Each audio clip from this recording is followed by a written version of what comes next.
Welcome to the Banker Lamp. Please enjoy the video. In this video, I will show how to make homemade pralines. First, let's gather our ingredients.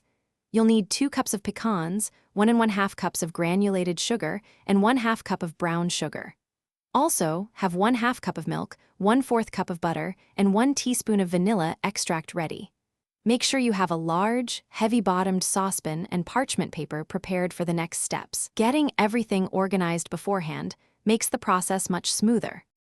Now let's get cooking. In your heavy-bottomed saucepan, combine the granulated sugar, brown sugar, milk, and butter. Stir this mixture constantly over medium heat until all the sugar crystals have fully dissolved, which usually takes about 3 to 5 minutes. Once dissolved, bring the mixture to a rolling boil. Stop stirring at this point and let it cook until it reaches 235 degrees Fahrenheit on a candy thermometer. This precise temperature is key for perfect pralines. Once your mixture reaches 235 degrees Fahrenheit, remove the saucepan from the heat immediately. This is a crucial step. Quickly add your 2 cups of pecans and the 1 teaspoon of vanilla extract. Now, beat the mixture vigorously with a wooden spoon or a sturdy whisk.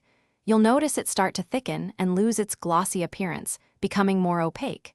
This beating process helps create that classic praline texture. Working quickly, drop spoonfuls of the praline mixture onto your prepared parchment paper. Don't worry too much about perfect shapes. The rustic look is part of their charm. Let them cool completely undisturbed for at least 30 minutes or until they are firm to the touch. Once cooled, your delicious homemade pralines are ready to enjoy. Also, remember to check the description below for a link to some amazing darn tough socks and other great deals. Thanks for watching. Thanks for watching. If this was helpful, leave a like and consider subscribing. See you next time.